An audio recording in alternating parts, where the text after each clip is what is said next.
एक बार फिर से स्वागत है आप सबका आपके अपने यूट्यूब चैनल में। तो इस वीडियो में हम लोग देखने वाले हैं फिजिक्स। आपका केमिस्ट्री और बायोलॉजी सभी दोनों का पूरा ऑब्जेक्टिव जो है कंप्लीट कर लिया गया है, पूरा अपलोड कर दिया गया है।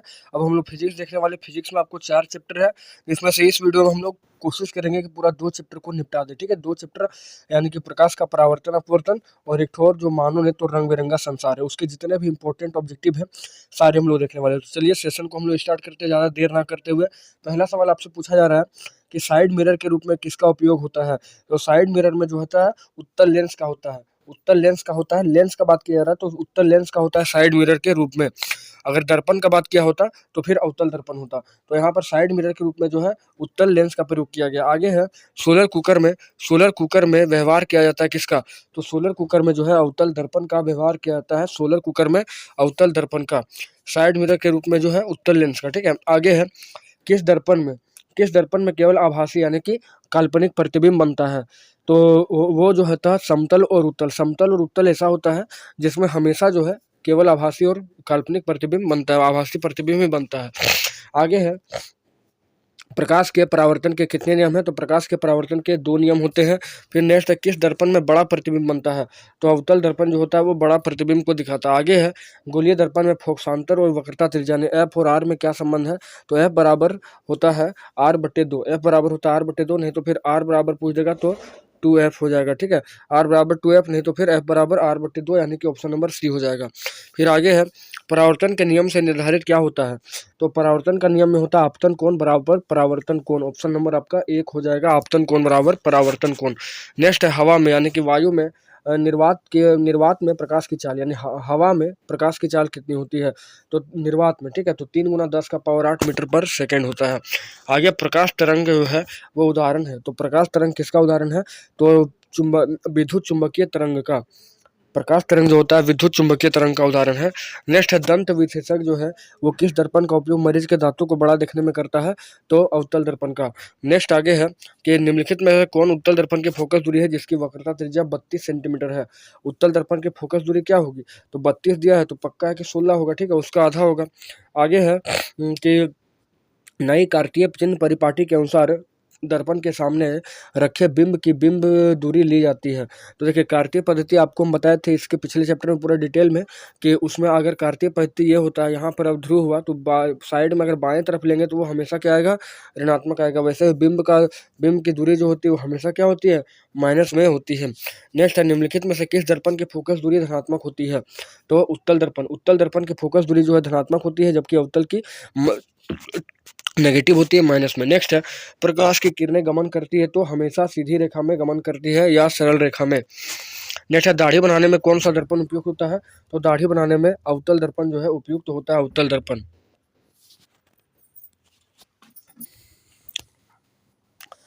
अब अगला सवाल यहाँ पर है कि समतल दर्पण की फोकस दूरी क्या होती है। तो समतल दर्पण की फोकस दूरी जो होती है वो अनंत होती है। नेक्स्ट है उत्तल दर्पण से बना काल्पनिक प्रतिबिंब कैसा होता है। तो काल्पनिक जब बना है तो जाहिर सी बात है वो काल्पनिक होगा तो सीधा होगा, और उत्तल दर्पण से बना है तो आवर्धित यानी कि बड़ा होगा। ठीक है, उत्तल दर्पण सीधा और आवर्धित होगा। ठीक है, आगे अवतल दर्पण की फोकस दूरी क्या होती है। तो अवतल दर्पण की फोकस दूरी ऋणात्मक होती है और उत्तल दर्पण की फोकस दूरी धनात्मक होती है। ये बातें आपको याद रखनी है। आगे है कि किसी अवतल दर्पण की फोकस दूरी और वक्रता त्रिज्या r है तो उसमें क्या संबंध सही है। ठीक है, तो r बराबर आपका 2f यहाँ पर सही हो जाएगा। ऑप्शन के हिसाब से r बराबर 2f। नेक्स्ट है दर्पण सूत्र क्या होता है। तो दर्पण सूत्र आपका होता है 1/v + 1/u बराबर होता है 1/f। और अगर यहाँ लेंस का बात करते तो अभी माइनस हो जाता है। ठीक है, तो दर्पण सूत्र आपका डी नंबर हुआ। नेक्स्ट है लेंस की क्षमता का इकाई मात्रा क्या होता है। तो डायोप्टर होता है, डायोप्टर। आगे है लेंस की क्षमता p बराबर क्या होता है। तो p बराबर दोस्तों होता है 1/f, यानी ऑप्शन नंबर डी। फिर है स्नेल का नियम। तो स्नेल का नियम क्या कहता है। तो sin i/sin r, यही आपका स्नेल का नियम होता है। नेक्स्ट हम लोग देखेंगे यहाँ पर कुछ न्यूमेरिकल है। ठीक है, न्यूमेरिकल वाला तो आपको हम पहले बता दिए थे। बोला 20 सेंटीमीटर फोकस दूरी वाले लेंस की क्षमता। तो फोकस दूरी वाले लेंस की क्षमता 20 सेंटीमीटर फोकस दूरी प्लस में दिया है तो आपका प्लस में आंसर आएगा, तो पाई डायोप्टर होगा। ठीक है, 1/f लगा देंगे, हो जाएगा। फिर आगे 2D क्षमता वाले लेंस का फोकसांतर क्या होगा। 2D क्षमता वाले लेंस का फोकसांतर क्या होगा। तो 50 सेंटीमीटर होगा। आगे है निम्न में कौन सा पदार्थ लेंस बनाने के काम में नहीं आएगा? तो मिट्टी। ठीक है, मिट्टी नहीं आएगा। आगे 1 मीटर फोकस दूरी वाले उत्तल लेंस की क्षमता, उत्तल लेंस की क्षमता क्या होगी? प्लस में होगी, तो 1D हो जाएगी। 1D option number B. फिर आगे कौन सा लेंस अपसारी लेंस भी कहलाता है? अपसारी लेंस, तो अपसारी अवतल को कहते हैं और अभिसारी जो है उत्तल को कहते हैं। अवतल लेंस जो है फैलाने का काम करता है, इसीलिए इसको अपसारी लेंस बोला गया है। आगे है लेंस द्वारा उत्पन्न आवर्धन की एसआई मात्रा क्या होती है? तो आवर्धन का एसआई मात्रक कुछ होता ही नहीं है। आवर्धन का जो एसआई मात्रक होता है वो मात्रक विहीन होता है, मतलब ऑप्शन नंबर डी। फिर है वायु में प्रकाश की चाल निर्वात की अपेक्षा क्या होती है? तो वायु में अगर देखा जाए प्रकाश की चाल तो निर्वात की अपेक्षा कम होगी, निर्वात में सबसे अधिक होती है। नेक्स्ट, लेंस में मुख्य फोकस की संख्या कितनी होती है? तो लेंस में मुख्य फोकस की संख्या जो होती है 2 और आपका वक्रता केंद्र भी 2 होता है। फिर अवतल लेंस का आवर्धन, तो लेंस का बात अगर बोलेगा तो डायरेक्ट हम लोग बोलेंगे V/U, ठीक है, V/U बोलेंगे लेंस में। और अगर दर्पण में पूछता तो यही माइनस होता, चाहे वो कोई भी दर्पण हो, चाहे वो कोई भी लेंस हो। लेंस कोई भी हो उससे फर्क नहीं पड़ता, खाली V/U हो जाएगा। आगे किसी माध्यम के अपवर्तनांक न्यू का मान क्या होता है? तो साइन आई और बटे साइन आर होता है, साइन आई बटे साइन आर। नेक्स्ट क्वेश्चन यहाँ पर बोला गया है कि निम्न में कौन सा पदार्थ लेंस बनाने के काम नहीं आता है? तो मिट्टी, एक बार हम लोग देखे थे। फिर आगे है किसी बिंब का अवतल दर्पण द्वारा बना स्थिति आभासी सीधा और बिंब से बड़ा पाया गया। स्थिति जो है आपका आभासी पाया गया यानी काल्पनिक पाया गया, फिर सीधा भी पाया गया और बिंब से बड़ा पाया गया। तो वो कहाँ पर रखेंगे? तो उसको रखेंगे दर्पण के ध्रुव और मुख्य फोकस के बीच। ऑप्शन नंबर आपका यहाँ पर 4 हो जाएगा, दर्पण के ध्रुव तथा मुख्य फोकस के बीच। नेक्स्ट बोला गया किसी बिंब का वास्तविक तथा समान साइज का प्रतिबिंब प्राप्त करने के लिए बिंब को उत्तल लेंस के सामने कहाँ पर रखेंगे?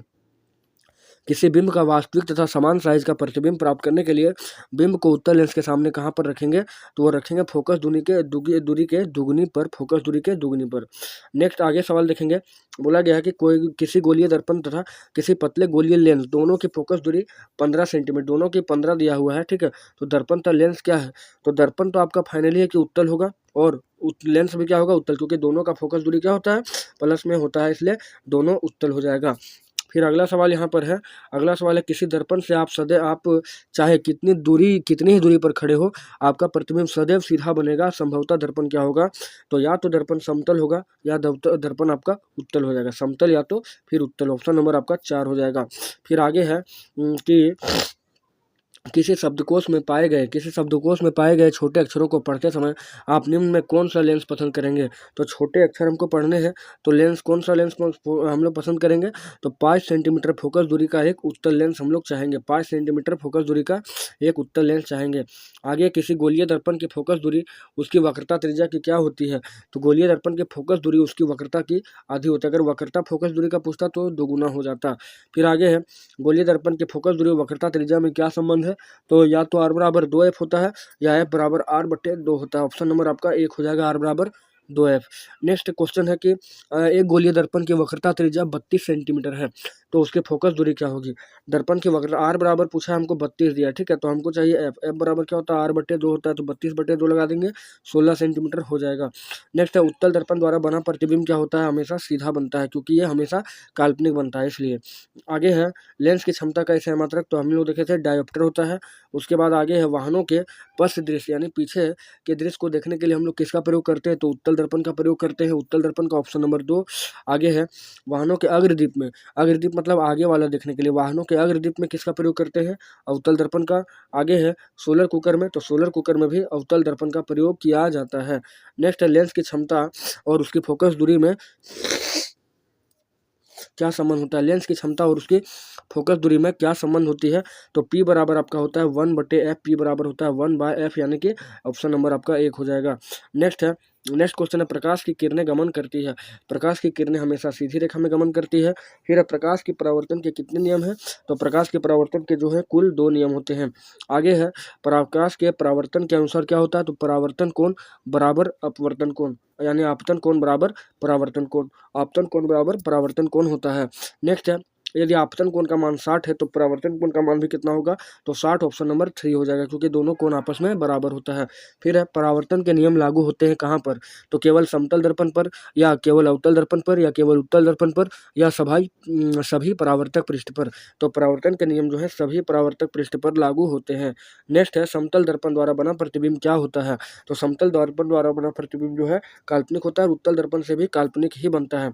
आगे है समतल दर्पण में बना प्रतिबिंब हमेशा कैसा होता है। देखिए यही क्वेश्चन आपको पिछले बार पूछा गया था। तो समतल दर्पण में बना प्रतिबिंब हमेशा कैसा होगा, तो आभासी होगा और सीधा होगा। हमेशा आभासी और सीधा, यानी काल्पनिक और सीधा बनेगा हमेशा। फिर है एक प्रतिबिंब का आकार हमेशा वस्तु के बराबर है, तो दर्पण क्या होगा, तो दर्पण जो होगा समतल होगा, क्योंकि इसी में हमेशा बराबर बनता है। फिर आगे समतल दर्पण में प्रतिबिंब बनता है कहाँ पर, दर्पण के आगे या दर्पण के पीछे, तो काल्पनिक बनता है इसलिए दर्पण के पीछे बनता है, काल्पनिक बनता है इसलिए दर्पण के पीछे बनता है।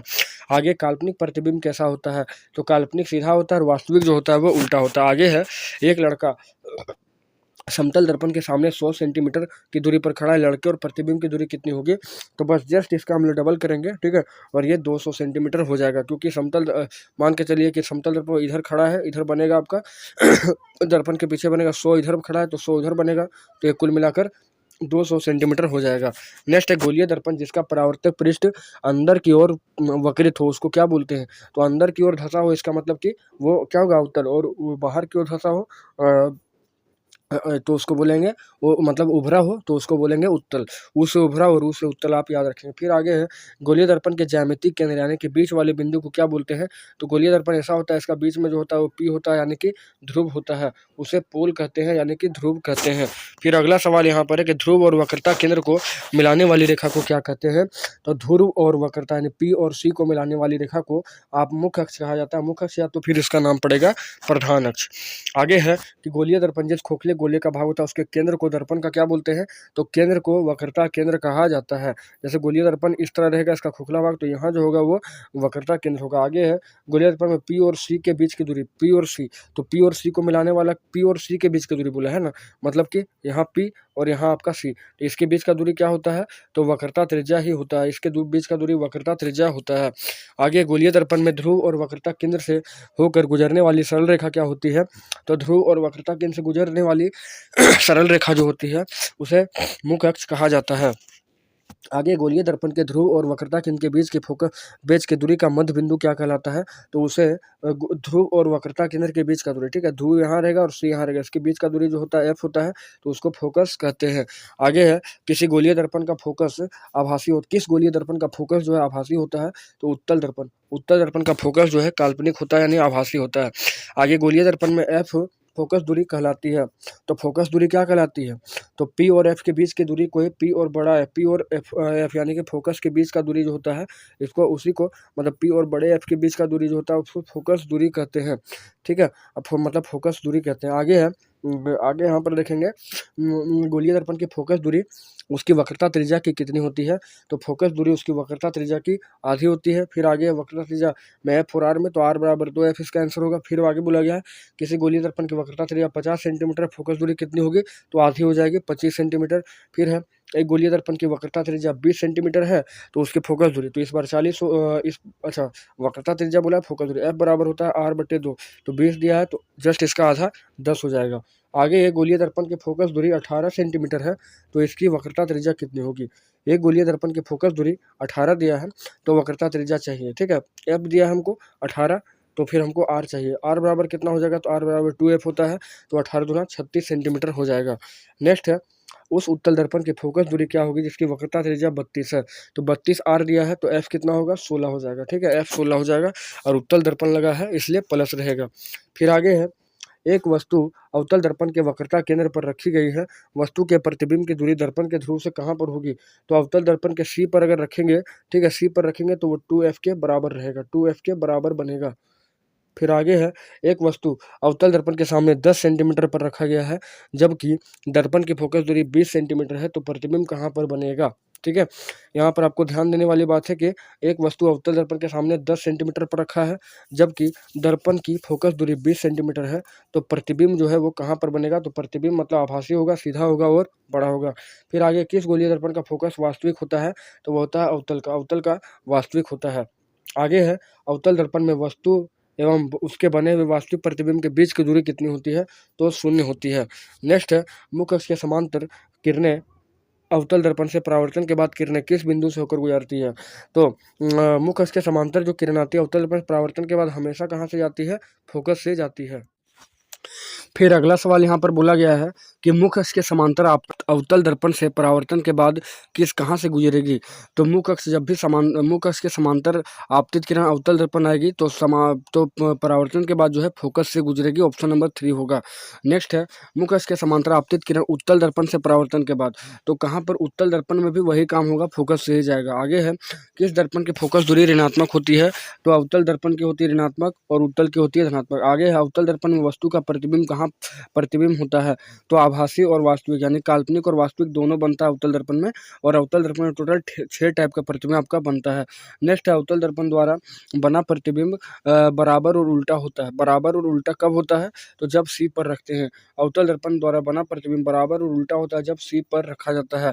नेक्स्ट है अवतल दर्पण के सामने जब वस्तु अनंत पर रहता है तो प्रतिबिंब कहाँ पर बनता है, जब अवतल दर्पण के सामने जब वस्तु अनंत पर रहता है तो प्रतिबिंब कैसा बनता है, तो प्रतिबिंब वास्तविक उल्टा और अत्यंत छोटा बनेगा, वास्तविक उल्टा और अत्यंत छोटा। नेक्स्ट है अवतल दर्पण द्वारा बना प्रतिबिंब आभासी सीधा और बिंब से बड़ा बनता है। बिंब से बड़ा बनता है जब वस्तु कहाँ पर रहेगा, तो जब वस्तु P और F के बीच रहेगा। नेक्स्ट क्वेश्चन है कि किसी अवतल दर्पण में वस्तु कहाँ रखा गया है जिससे उसका सीधा और आवर्धित प्रतिबिंब बनेगा। सीधा और आवर्धित जो आपका कहाँ पर बनेगा, तो ध्रुव P और F के बीच अगर रखेंगे तो सीधा और आवर्धित बन जाएगा, ऑप्शन नंबर 4 हो जाएगा।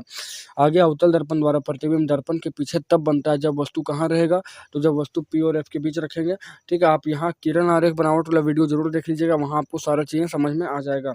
नेक्स्ट है जब वस्तु अवतल दर्पण के वक्रता केंद्र सी पर हो तो प्रतिबिंब कहाँ पर बनेगा, तो सी पर जो जब रहता है तो सी पर ही बनता है।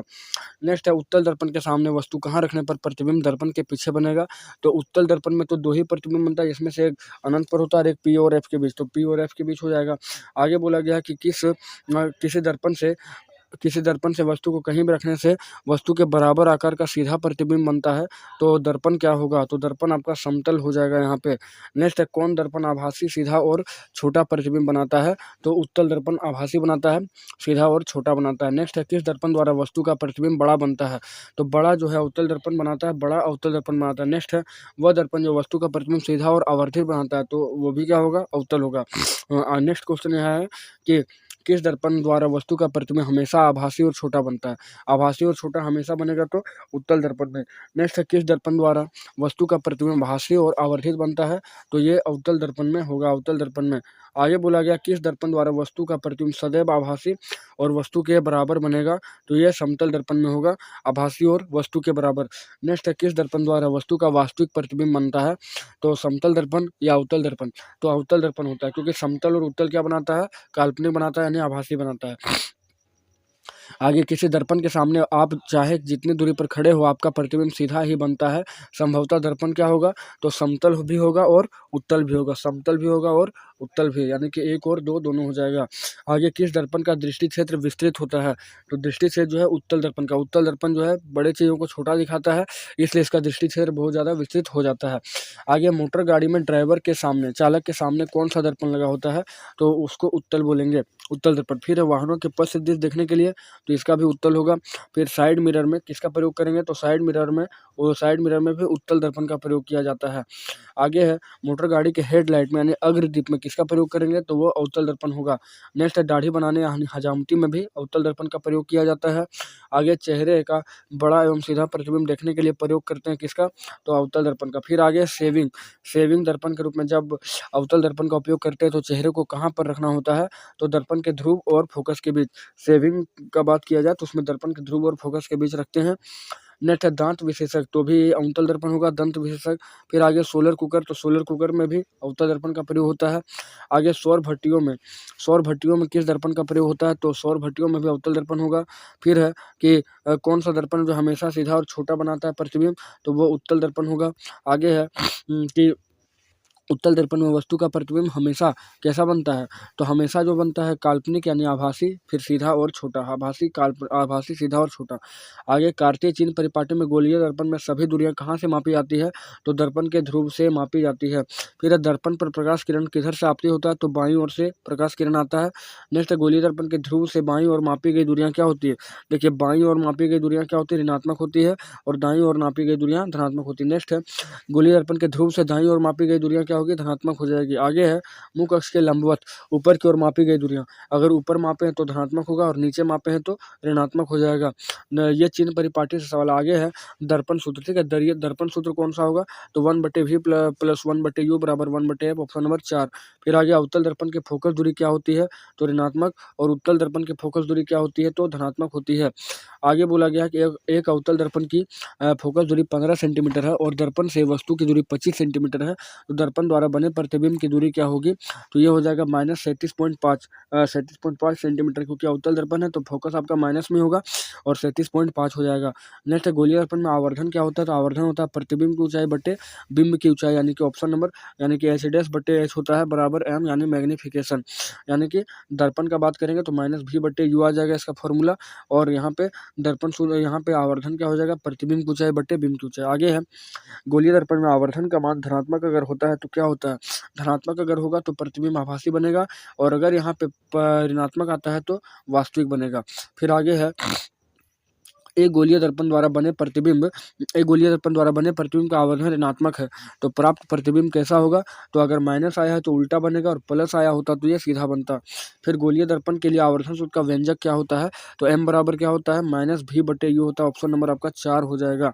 आगे प्रकाश किरणों के किसी सतह से टकरा कर पूर्व माध्यम में लौट जाना क्या होता है? तो प्रकाश का परावर्तन होता है। फिर आपतन कोण और परावर्तन कोण आपस में क्या होता है? सदैव बराबर होते हैं। आगे आपतन कोण 30 तो परावर्तन कोण भी यहाँ पर 30 हो जाएगा। फिर आगे है अभिलंबवत आपतन के लिए आपतन कोण आई तथा परावर्तन कोण r के मान हमेशा क्या होते हैं? तो हमेशा जो है शून्य होता है। फिर चेहरा देखने के लिए समतल दर्पण का प्रयोग करते हैं। आगे गोलीय दर्पण के ज्यामिति केंद्र को क्या बोलते हैं? तो गोलीय दर्पण के ज्यामिति के यानी बीच वाला जो भाग होता है उसको क्या बोलते हैं? तो उसको ध्रुव बोलते हैं। फिर आगे मोटर गाड़ी में साइड मिरर के रूप में उत्तल दर्पण का, फिर किसका दृष्टि क्षेत्र दृष्टि होता है? तो उत्तल का। फिर वैसा कौन सा दर्पण जिसका काल्पनिक फोकस होता है, मतलब फोकस काल्पनिक होता है, तो उत्तल का, ठीक है। उसके बाद गोलीय दर्पण की फोकस दूरी उसकी वक्रता त्रिज्या की क्या होती है? आधी हो जाती है, जो f बराबर r/2 होता है वो वाला। फिर आगे है कौन से लेंस को अभिसारी लेंस कहते हैं? तो उत्तल को, और अवतल को जो है अपसारी लेंस कहा जाता है। लेंस की क्षमता का ऐसे मात्रक क्या होता है? डायोप्टर होता है। फिर एक लेंस की क्षमता +2d है तो लेंस क्या होगा? तो लेंस उत्तल होगा, क्योंकि यहाँ पे प्लस में दे रखा है, इसलिए यहाँ पे उत्तल हो जाएगा। फिर जब प्रकाश की किरण हवा से कांच में प्रवेश करती है तो कहाँ पर मुड़ती है? किस ओर मुड़ जाती है? तो अभिलंब की ओर, क्योंकि किरण हवा के मुकाबले में कांच क्या है? सघन माध्यम होता है। फिर आगे है एक गोलीय लेंस की फोकस दूरी -15 सेंटीमीटर है तो वह है, तो माइनस लगा हुआ है इसलिए हम लोग लगा सकते हैं क्या? अवतल लेंस ये होगा। आगे अवतल दर्पण के 4 उपयोग बताना। तो हजामती में होता है, मोटर गाड़ी की हेडलाइट में होता है, सोलर कुकर में होता है, परावर्तक दूरबीन में भी होता है। और उत्तल दर्पण का क्या होगा? तो बस, ट्रक, स्कूटर के साइड मिरर में और स्ट्रीट लाइट के रिफ्लेक्टर में होता है। फिर बोला गया उस दर्पण का नाम बताना, इसका विस्तृत दृष्टि क्षेत्र होता है तो उत्तल दर्पण, और पश्च दृश्य यानी पीछे के दृश्य देखने के लिए भी उत्तल दर्पण का प्रयोग करते हैं। आगे दो माध्यमों के कारण प्रकाश की चाल में परिवर्तन को क्या कहते हैं? तो दो माध्यम अगर रहेगा और प्रकाश की चाल में परिवर्तन होगा तो उसको अपवर्तन बोलेंगे। आगे जब हवा की किरण हवा से कांच में तिरछी प्रवेश करती है तो अपवर्तन की क्रिया होती है, तो दोनों माध्यमों को पृथक करने वाली सतह पर। आगे है पानी में अंशतः डूबी हुई पेंसिल टेढ़ी प्रतीत होती है, क्यों? तो प्रकाश के अपवर्तन के कारण। नेक्स्ट क्वेश्चन यहाँ पर बोला गया कि पारदर्शी बर्तन में रखे नींबू का आकार बड़ा प्रतीत होता है, ये भी आपका प्रकाश के अपवर्तन के कारण होगा। फिर आगे है जब प्रकाश किरण विरल माध्यम से सघन माध्यम में तिरछी प्रवेश करती है तो आपतन कोण और अपवर्तन कोण में क्या संबंध होता है? तो आपतन कोण आपका बड़ा होता है किससे? अपवर्तन कोण से। आपतन कोण बड़ा होता है अपवर्तन कोण से। आगे है जब प्रकाश किरण हवा से कांच में तिरछी प्रवेश करती है तो किधर मुड़ जाती है? तो अभिलंब की ओर, यानी कि विरल से सघन में जाएगी तो अभिलंब की ओर, और सघन से विरल में आएगी तो अभिलंब से दूर मुड़ेगी। नेक्स्ट है वायु में गमन करती प्रकाश की किरणें जल में तिरछी में प्रवेश करती है तो क्या होगा? यह अभिलंब की ओर झुकेगी। फिर आगे है जब प्रकाश किरण जल से हवा में तिरछी प्रवेश करेगी तो अभिलंब से दूर जाएगी, ठीक है, क्योंकि यहाँ पर हवा जो है विरल माध्यम हो जाता है। आगे है जब प्रकाश किरण कांच से हवा में प्रवेश करती है तब क्या होती है, तो प्रकाश की चाल यहाँ पर बढ़ जाती है। नेक्स्ट है, प्रकाश के अपवर्तन के कितने नियम होते हैं, तो 2 होते हैं। फिर आगे अपवर्तन के किस नियम को स्नेल का नियम कहते हैं, तो अपवर्तन के जो है द्वितीय नियम जो होता है उसको स्नेल का नियम कहते हैं, जो साइन आई बटे साइन आर होता है। यहाँ पर देखिए साइन आई बटे साइन आर, ठीक है, ये होता है स्नेल का नियम। फिर है, निर्वात में प्रकाश की चाल कितनी होती है, तो 3 × 10⁸ मीटर पर सेकेंड। आगे बोला गया है कि प्रकाश की अपवर्तन की क्रिया में कौन सी भौतिक राशि अपरिवर्तित होती है, तो यहाँ पर आवृत्ति बदल जाता है, तरंगदैर्ध्य भी बदल जाता है, लेकिन वेग जो है वेग नहीं बदलता है। फिर आगे हवा की चाल सबसे अधिक कहाँ होती है, तो निर्वात में, यानी 3 × 10⁸ मीटर पर सेकेंड। आगे है, एक कांच का अपवर्तनांक 1.5 और हवा में प्रकाश की चाल इतनी दी है, तो कांच में प्रकाश की चाल कितनी होगी, तो ये हो जाएगा 2 × 10⁸ मीटर पर सेकेंड। इसको सॉल्व करना होगा न्यूमेरिकल के लिए, तो आपको न्यूमेरिकल हम दे रखे हैं। फिर है, सबसे अधिक अपवर्तनांक किसका होता है, हीरा का 2.42। आगे है, किसी माध्यम के अपवर्तनांक का मान क्या होता है, तो साइन आई बटे साइन आर हो जाता है। आगे कौन सा पदार्थ लेंस बनाने में प्रयुक्त नहीं होता है, तो मिट्टी हो जाएगा। फिर आगे बीच में मोटा और किनारों में पतला लेंस को क्या बोलते हैं, तो ये होता है उत्तल लेंस, ठीक है। और उत्तल लेंस को क्या बोलते हैं, तो अभिसारी बोलते हैं उत्तल लेंस को। फिर आगे बीच में पतला, ठीक है, बीच में पतला और किनारे मोटा, बीच में आपका पतला होगा और किनारे आपका मोटा होगा, तो ये अवतल लेंस हो जाएगा। हालांकि द्विअवतल भी आप कह सकते हैं, क्योंकि दोनों साइड वही काम है। फिर अवतल लेंस को क्या बोलते हैं, तो अवतल लेंस को अपसारी लेंस कहा जाता है। फिर आगे उत्तल लेंस को अभिसारी लेंस कहते हैं, क्योंकि यह क्या करता है, तो प्रकाश किरण को एक जगह पर एकत्र कर लेता है उत्तल लेंस, और अवतल लेंस जो है प्रकाश किरण को फैलाने का काम करता है, इसलिए उसको अपसारी बोलते हैं। वैसे भी अपसरण का मतलब होता है फैलना। फिर आगे लेंस की सतहें जिस गोले का भाग होती है उसके केंद्र को क्या बोलते हैं, तो उसके केंद्र को वक्रता केंद्र बोलते हैं। और लेंस के केंद्रीय बिंदु को क्या बोलते हैं, तो उसको प्रकाशिक केंद्र यानी कि ओ से दिखाया जाता है। फिर आगे किस लेंस का फोकस आभासी होता है, यानी कि कौन सा लेंस है जिसका फोकस काल्पनिक होता है, तो अवतल लेंस का। फिर अवतल लेंस का फोकस क्या होता है, तो अभी हम लोग देखेंगे आभासी। फिर लेंस का फोकस स्थित होता है कहाँ पर, तो मुख्य अक्ष पर होता है फोकस स्थित। अगला, किसी गोलीय दर्पण तथा किसी पतले गोलीय लेंस दोनों की फोकस दूरियां -15 सेंटीमीटर है, तो दर्पण और लेंस क्या होगा, तो दोनों यहाँ पर अवतल हो जाएगा, क्योंकि दोनों का माइनस में आता है। फिर आगे है, किसी उत्तल लेंस की फोकस दूरी क्या होती है, तो उत्तल लेंस की फोकस दूरी पॉजिटिव होती है, इसलिए प्लस VE लगा हुआ है। आगे अगर बात हम लोग करें, तो आगे बोला गया है यहाँ पे कि कौन सा लेंस वास्तविक और आभासी दोनों प्रकार का प्रतिबिंब बनाता है, तो उत्तल लेंस होगा। और दर्पण का अगर बात करें यही जी, तो दर्पण अवतल हो जाएगा। आगे यदि लेंस द्वारा प्रतिबिंब उल्टा बनता है तो वह क्या होगा, तो उल्टा अगर बनता है तो आभासी होगा, और अगर सीधा बनता है तो काल्पनिक होगा। आगे, जब वस्तु का प्रतिबिंब वास्तविक, उल्टा और समान साइज का उत्तल लेंस के 2F पर रखे हैं, तो कहाँ पर बने, वस्तु स्थित कहाँ पर होगा, तो 2F पर ही होगा।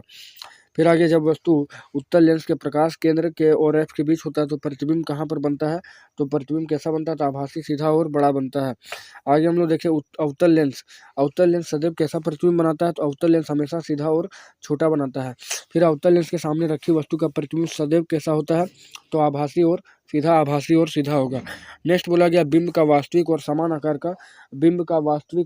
आकार का प्रतिबिंब बनाने के लिए बिंब को उत्तल लेंस के सामने कहाँ पर रखेंगे, तो दुगुनी फोकस पर, यानी फोकस की दुगुनी पर। आगे, अवतल लेंस की फोकस दूरी क्या होती है, तो वो ऋणात्मक हो जाती है। फिर गोलीय लेंस का सूत्र क्या होता है, तो लेंस का होता है 1/v - 1/u बराबर 1/f। ऑप्शन नंबर आपका थर्ड हो जाएगा। फिर है, किसी लेंस की P और क्षमता, यानी P और F के बीच में क्या संबंध होता है, तो P बराबर होता है 1/f। आगे बोला गया लेंस की क्षमता का, तो लेंस की क्षमता बराबर P बराबर 1/f होता है। आगे, लेंस की क्षमता का ऐसा मात्रक तो डाईऑप्टर होता है। आगे, डायप्टर किसका मात्रक है, तो लेंस की शक्ति का, यानी क्षमता का। फिर आगे, उत्तल लेंस की क्षमता क्या होती है, तो धनात्मक। और लेंस की क्षमता डायप्टर में होती है, और लेंस की फोकस दूरी किस में होती है, तो लेंस की फोकस दूरी हमेशा मीटर में होती है। आप देख होंगे 1/f मीटर में, ठीक है, ऐसे करके लिखा होता है। फिर आगे, गोलीय लेंस का आवर्धन क्या होता है, तो आवर्धन यहाँ पर जो होगा वो V/U होगा। दर्पण में -V/U था और लेंस में V/U आ जाएगा। फिर अगला सवाल है कि कोई 2 सेंटीमीटर लंबा बीम 10 सेंटीमीटर फोकस दूरी के किसी उत्तल लेंस के मुख्य अक्ष के लंबवत रेखा है। बीम से लेंस की दूरी 15 सेंटीमीटर, लेंस के प्रतिबिंब की दूरी कितनी होगी, तो वो 15 और 15 यहाँ पर 30 हो जाएगी, डबल मार देंगे। आगे है, एक उत्तल लेंस की फोकस दूरी 20 सेंटीमीटर है, तो लेंस की क्षमता क्या होगी, तो उत्तल लेंस की फोकस दूरी बोला है, तो 1/, फोकस दूरी इतना है, तो लेंस की क्षमता D बराबर क्या होगा, मतलब कि क्षमता चाहिए P बराबर, तो P बराबर 1/f आता है। 1/20 लगा देंगे, यहाँ से इसको डिवाइड करेंगे तो 5 आएगा, ठीक है, मतलब 0.5 आएगा मीटर में। सेंटीमीटर में उसको मीटर लगाएंगे तो 100 से गुना मार देंगे, ठीक है, 100 से गुना मारेंगे तो +5D आएगा, क्योंकि ये उत्तल लेंस है, इसीलिए 5D आ जाएगा प्लस का। फिर एक लेंस की क्षमता -2D है, तो वह लेंस क्या होगा, तो माइनस लगा है तो अवतल होगा। फिर आगे एक लेंस की क्षमता 2D प्लस का है, तो फोकस दूरी कितनी होगी, तो 0.50 मीटर हो जाएगा। आगे 4D क्षमता वाले अवतल लेंस की फोकस दूरी, 4 डायप्टर क्षमता वाले अवतल लेंस का, तो अवतल लेंस का तो माइनस होता है, ठीक है, लेकिन यहाँ पे माइनस नहीं दे रखा है, लेकिन हाँ 25 सेंटीमीटर आपका आंसर हो जाएगा। फिर आगे किसी उत्तल लेंस का फोकसांतर 50 सेंटीमीटर, तो उसकी क्षमता क्या होगी, तो क्षमता आपका यहाँ पर 2D हो जाएगा, क्योंकि प्लस में लेना होगा। फिर 1 मीटर फोकस दूरी वाले उत्तल लेंस की क्षमता क्या होगी, तो 1 डायप्टर होगा। फिर आगे एक लेंस की क्षमता -2.5D है, तो यह लेंस कैसा होगा, तो यह लेंस आपका अवतल लेंस होगा, क्या कि माइनस लगा हुआ है। नेक्स्ट है अवतल लेंस की फोकस दूरी 2 मीटर है, तो लेंस क्या होगा, तो लेंस की क्षमता यहाँ पर हो जाएगी माइनस का πD, क्योंकि अवतल लेंस है तो माइनस में ही होगा। ठीक है, अब आगे हम लोग देखेंगे मानव नेत्र और रंग बिरंगा संसार। इसका भी कितना हम लोग देख लेते हैं, कितना क्वेश्चन यहाँ से बन सकता है, मानव नेत्र और रंग बिरंगा संसार।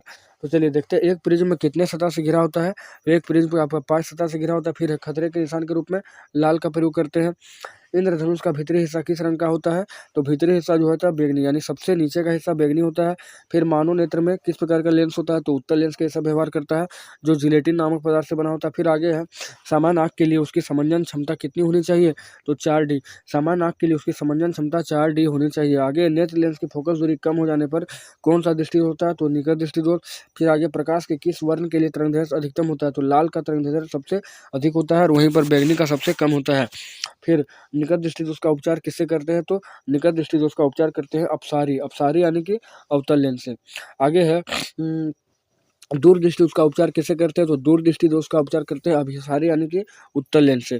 और बायोफोकल का प्रयोग करते हैं किसे, जरा दूरदृष्टि। आगे है सामान्य नेत्र के लिए सुस्पष्ट की न्यूनतम दूरी, तो न्यूनतम दूरी जो है 25 सेंटीमीटर होता है, और वहीं पर अगर अधिकतम दूरी का बात किया जाए तो वो अनंत होता है। आगे एक एंगस्ट्रम का मान कितना होता है, तो 10⁻⁻10 मीटर। आगे जो नेत्र निकट स्थित वस्तु को साफ नहीं देख सकता, उस नेत्र में क्या होता है, तो उसमें दूरदृष्टि दोष होता है। आगे स्पेक्ट्रम प्राप्त करने के लिए किसका प्रयोग किया गया, तो प्रिज्म का। स्पेक्ट्रम यानी कि वर्णपट।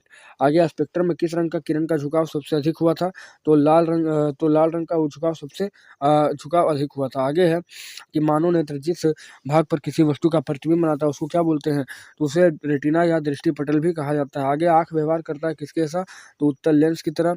फिर अगला सवाल यहाँ पर है, अगला सवाल यहाँ पुतली के साइज को जो है कौन नियंत्रित करता है, पुतली के साइज को कौन नियंत्रित करता है, तो रेटिना हो जाएगा। ठीक है, पुतली के साइज को कौन, नहीं पक्षमाभी पेशी हो जाएगा पुतली के साइज को नियंत्रित करने वाला। फिर आगे सामान्य नेत्र के लिए दूरबिंदु, तो दूरबिंदु अनंत हो जाएगा। फिर आगे किस वर्ण का तरंगदैर्घ्य सबसे अधिक होता है, सबसे बड़ा होता है, तो लाल का, सबसे कम बैगनी का। फिर आगे किसी अंतरिक्ष यात्री को आकाश कैसा प्रतीत होता है, तो काला दिखाई देता है। आगे है निकट दृष्टि दोष को निम्नलिखित में किस लेंस द्वारा हटाते हैं, तो उत्तल लेंस से। और आगे सवाल है अच्छा निकट दृष्टि दोष को बोला, निकट दृष्टि दोष को अवतल लेंस से प्रयोग करते हैं। फिर आगे निम्नलिखित में से कौन नेत्र का रंगीन भाग होता है, तो रंगीन भाग को आइरिस या परितारिका भी कहा जाता है। आगे वायुमंडल में प्रकाश के किस वर्ण का प्रकीर्णन सबसे अधिक होता है, तो प्रकीर्णन जो होता है नीला रंग का होता है, क्योंकि नीला रंग जो होता है बहुत ही अच्छे तरीके से सूटेबल तरीके से प्रकीर्णित होता है। आगे है निकट दृष्टि दोष को निम्नलिखित में से किस लेंस के द्वारा हटाते हैं, तो निकट को अवतल लेंस से। फिर देखेंगे तारे के टिमटिमाने का क्या कारण होता है, तो तारे का टिमटिमाने का कारण होता है वायुमंडलीय अपवर्तन, वायुमंडलीय अपवर्तन। आगे है जिस वस्तु पर प्रतिबिंब आँख के भाग पर बनता है उसको क्या बोलते हैं, तो रेटिना या दृष्टिपटल कहते हैं। आगे है मानव के नेत्र में किस प्रकार का लेंस लगा होता है, तो उत्तल लेंस लगा होता है मानव नेत्र में। फिर आगे आँख के रंगीन भाग को आइरिस या परिचारिका बोलते हैं। फिर अगला मानव के नेत्र में जिस भाग पर वस्तु का प्रतिबिंब बनता है उसको दृष्टिपटल या रेटिना कहते हैं। अगला सवाल है निकट बिंदु क्या है, तो 25 सेंटीमीटर, और दूर बिंदु क्या होता है, अनंत। आगे है नेत्र द्वारा किस वस्तु का प्रतिबिंब कैसा बनता है, तो नेत्र जो बनता है वास्तविक बनाता है, और वास्तविक अगर बनेगा तो 100% वो उल्टा बनेगा। आगे है दूरबिंदु, दूरबिंदु कितना होता है, अनंत होता है। फिर नेक्स्ट है नेत्र में प्रवेश करने वाले प्रकाश की मात्रा को नियंत्रित कौन करता है, तो पुतली। ठीक है, पुतली नियंत्रित करता है। फिर आगे है निकट दृष्टि दोष को अवतल लेंस से प्रयोग करते हैं। फिर यहाँ पर दूर दृष्टि दोष को उत्तल लेंस से उत्तल लेंस से हटाते हैं दूर को। फिर जरा दूर दृष्टिता को बायोफोकल लेंस से हटाते हैं। आगे है इंद्रधनुष बनने का क्या कारण होता है, तो इंद्रधनुष बनने का कारण होता है वर्ण विक्षेपण, अपवर्तन और पूर्ण आंतरिक परावर्तन, पूर्ण आंतरिक परावर्तन होता है। नेक्स्ट है यहाँ पे कि तारे टिमटिमाना प्रकाश के किस घटना को दिखाता है, तो प्रकाश का अपवर्तन को। अगर वायुमंडलीय अपवर्तन होता तो वही हो जाता, लेकिन यहाँ प्रकाश का अपवर्तन है। फिर अगला, आँख का रंग नीला क्यों, आकाश का रंग नीला क्यों दिखाई देता है? तो प्रकाश के प्रकिरणन के वजह से इसमें नीला रंग का प्रकिरणन ज़्यादा हो जाता है। आगे खतरे का निशान तो लाल रंग हो जाएगा, आँख मूंद के इसको मारेंगे। फिर आगे नेत्र लेंस की फोकस दूरी में परिवर्तन किया जाना क्या कहलाता है? तो समंजन क्षमता। फिर आगे देखेंगे कि नेत्र गोलक की आकृति कैसी होती है? तो लगभग गोलाकार होती है। आगे नेत्र के भाग का नेत्र का आगे का भाग उभरा होता है, उसको क्या बोलते हैं? उसको स्वच्छ मंडल या कोर्निया कहते हैं, और दान में यही होता है। आगे आँख के रंगीन भाग को परिचारिका या आइरिस बोलते हैं। फिर परिचारिका आइरिस के मध्य भाग को क्या बोलते हैं? तो उसको पुतली बोलते हैं। पुतली के साइज को नियंत्रित कौन करता है? तो परिचारिका। पुतली के साइज को परिचारिका या आइरिस। फिर आँख में प्रवेश करने वाली प्रकाश की मात्रा को नियंत्रित कौन करता है? तो ये करता है पुतली। फिर आगे है कि मानव में किस प्रकार का लेंस मिलता है? तो उत्तल लेंस। नेक्स्ट है, नेत्र के किस भाग में प्रतिबिंब का निर्माण होता है? तो दृष्टिपटल यानी कि रेटिना में। फिर आगे, आँख के लेंस के द्वारा किसी वस्तु का प्रतिबिंब कहाँ पर बनता है? तो रेटिना पर बनेगा। फिर नेक्स्ट है, नेत्र के रेटिना पर किसी वस्तु का कैसा प्रतिबिंब बनता है? तो वास्तविक और उल्टा बनता है। आगे, मानव में प्रतिबिंब की प्रकृति क्या होती है? तो वास्तविक और उल्टा। ठीक है, ऑप्शन नंबर आपका 4। फिर आगे, नेत्र लेंस की वक्रता में परिवर्तन होता है किसके द्वारा? तो पक्षमाभी पेशी यानी कि सिलेरी मांसपेशी के द्वारा। आगे, नेत्र लेंस की फोकस दूरी में परिवर्तित किया जाता है तो पक्षमाभी पेशी के द्वारा। आगे है, सामान्य दृष्टि के तरुण वयस्क के लिए सुस्पष्ट की न्यूनतम दूरी कितनी होती है? तो 25 सेंटीमीटर। और आगे, नेत्र के निकट बिंदु का मान क्या होता है? तो वही ऑप्शन है 25 सेंटीमीटर। और दूर बिंदु क्या होता है? अनंत होता है। फिर दृष्टि दोष मुख्यतः कितने प्रकार के होते हैं? तो दृष्टि दोष जो होता है 3 प्रकार का, निकट, दूर और जरा दूर दृष्टिता। ठीक है, आगे, नेत्र लेंस की फोकस दूरी कम हो जाने पर कौन सा दृष्टि दोष होता है? तो फोकस दूरी अगर कम हुआ है तो निकट दृष्टि दोष, और फोकस दूरी अधिक हुआ है तो दीर्घ दृष्टि दोष। आगे, निकट दृष्टि दोष को अवतल लेंस से दूर करते हैं। फिर नेत्र गोलक के लंबा हो जाने से कौन सा दृष्टि दोष उत्पन्न होता है? तो नेत्र गोलक के लंबा होने से निकट दृष्टि होता है, नेत्र गोलक के छोटा होने से दीर्घ दृष्टि होता है। आगे, पक्षमाभी पेशियों के दुर्बल होने से कौन सा दोष उत्पन्न होता है? तो निकट और दीर्घ दोनों हो जाता है। आगे है, आगे यहाँ पर है कि जरा दूरदृष्टिता होने का क्या कारण होता है? तो समंजन क्षमता का घट जाना हो जाता है। आगे, जरा दूरदृष्टिता को किससे दूर करते हैं? तो बायोफोकल यानी कि द्विफोकल लेंस से। फिर अगला सवाल है, जो नेत्र दूर की वस्तु को साफ साफ नहीं देख पाता उसमें क्या होता है? तो उसमें निकट दृष्टि दोष होता है। फिर आगे, जब निकट की वस्तु साफ साफ दिखाई नहीं देती है तब उसको क्या बोलते हैं? तो दूर या दीर्घ दृष्टि दोष। फिर अगला सवाल है कि दीर्घ दृष्टि दोष को दूर करने के लिए तो इसको हम लोग उत्तल लेंस का प्रयोग करते हैं। नेक्स्ट है, अवतल लेंस द्वारा तो निकट दृष्टि दोष को दूर किया जाता है अवतल लेंस से। फिर आगे, उत्तल लेंस द्वारा दृष्टि दोष को दूर करते हैं तो दीर्घ दृष्टि दोष को। आगे है, द्विफोकस लेंस का प्रयोग कहाँ करते हैं? तो जरा दूरदृष्टिता के लिए। फिर अगला, तारों के टिमटिमाने का क्या कारण होता है? तो वायुमंडलीय अपवर्तन होता है। फिर आगे, तारों के टिमटिमाना प्रकाश के किस घटना को दिखाता है? तो प्रकाश के अपवर्तन को दिखाता है। आगे, सूर्योदय और सूर्यास्त के समय सूर्य की चक्रिका प्रतीत होती है किस प्रकार का? तो चपटी प्रतीत होती है। और प्रतिदिन सूर्योदय और सूर्यास्त के बीच लगभग कितने मिनट का अंतर होता है?